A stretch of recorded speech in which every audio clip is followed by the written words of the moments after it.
Today I want to tell you about the time I bought a building that almost got me murdered. Like, seriously. I thought I got the best deal. And at this time, I'm 4 or 5 years into my real estate journey, and I just didn't think there was a single building I couldn't operate and reposition, right?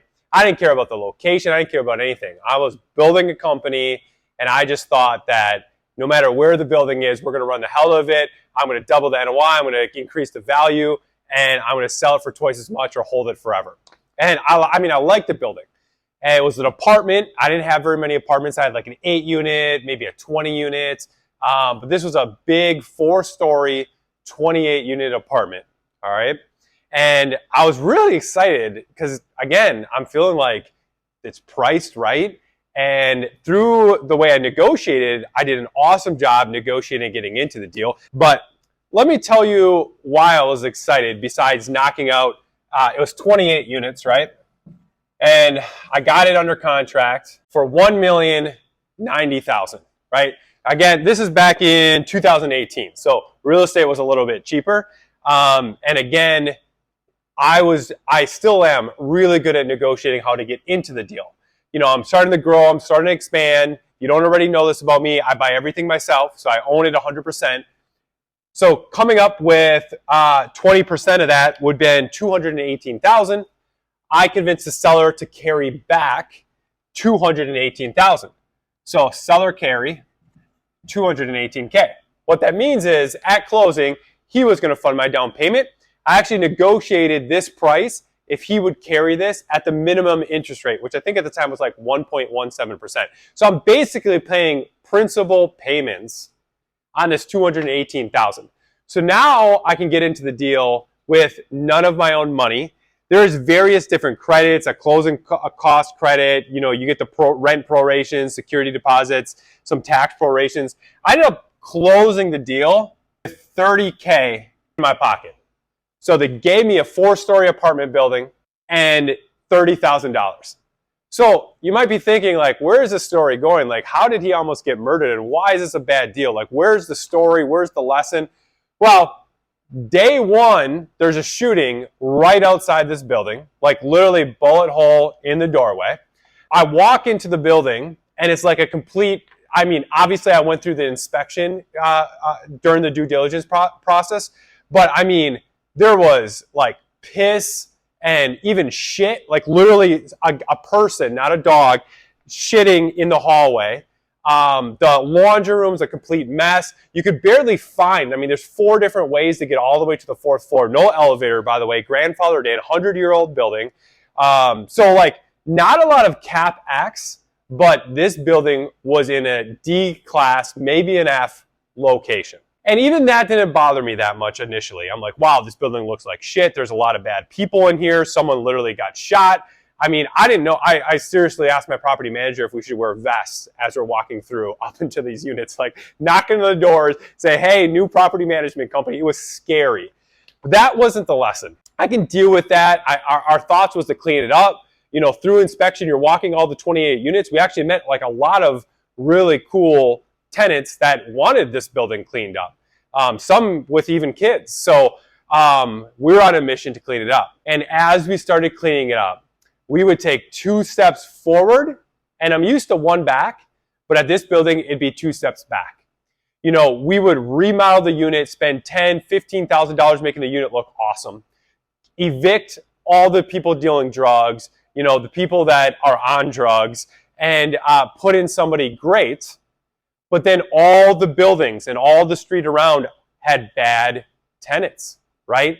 And I learned a very valuable lesson. And it is, no matter how good of an operator you are, no matter how much you care, no matter how much CapEx you steal in the building, if you don't own the buildings around you and people do not do a good job managing those buildings, or it's not a great area of town, you have no control over that, okay? In this case, I got into the deal great. I'm spending a lot of money on it. I'm repositioning the property, but how many people want to live in a beautiful apartment, even if it's well taken care of, next to an apartment that is full of people dealing drugs? I literally watched the people I'm evicting and kicking out move into the building across the street, move into the other building across that street.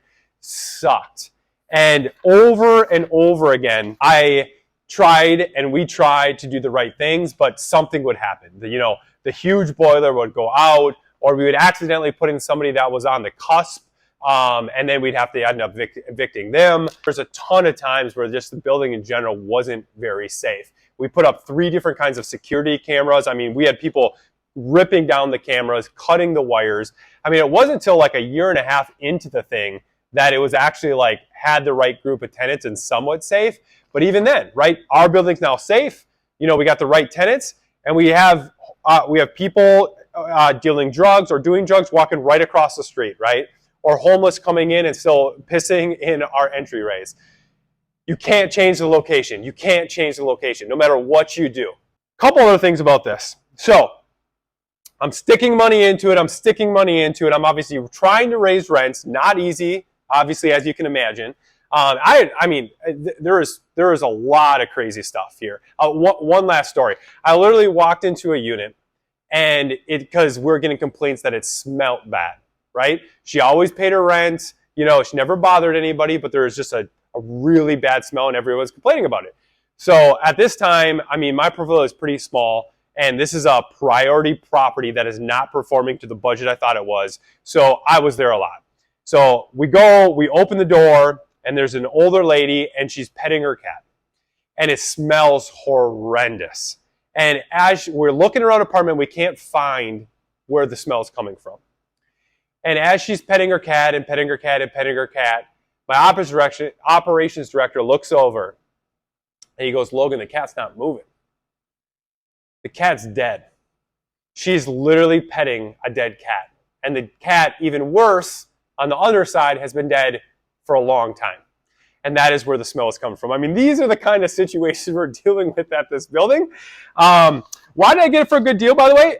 In 2018, when I bought it, rent was $55,700 for the year in 2018. Tax statement right here. Through all this shit, took a while. When I sold it, rent was $160K. So hey, I was able to move rent up. Sold it in 2021, tripled the amount of gross income coming in. The sad part about this is, and I mean, let me get to this too. Sold the building, officially sold, for $1.7 million. Okay? You might be thinking, wow, like, I don't know what you're complaining about. It sounds like a lot of hard work, but you made out.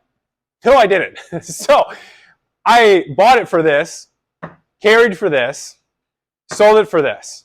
But if you add in the amount of CapEx into this building that I had to spend remodeling the unit, evicting the tenants, the time my company put in it, the time that I put into it, getting the rent roll to this, being able to sell it for this, I maybe made $10,000. I'll have to re-scrub the numbers. But I'll just call it I broke even, and I actually feel really lucky to break even. Now, maybe if I would have continued to hold the building for the next decade, I could have made more. But one thing I also realized is not only could I not change the location, but my time is worth a lot. My property management's time is worth a lot. And when I looked at 28 units, and I think at the time we had about 400 to 500 units, we were spending almost 40% of my payroll and my time on 28 units, and the other 60% on the other 480 units or 470 units. Think about that for a second. Maybe if I'd have bought a few other buildings, maybe if I would have held on to it for the next 10 years, I could have made more. But one thing that I don't think as investors we really value is our time, and most importantly, our property management time or our company's time. Like, I really wanted to make a difference in this area. And I really hope that the next investor continues to have more and more success.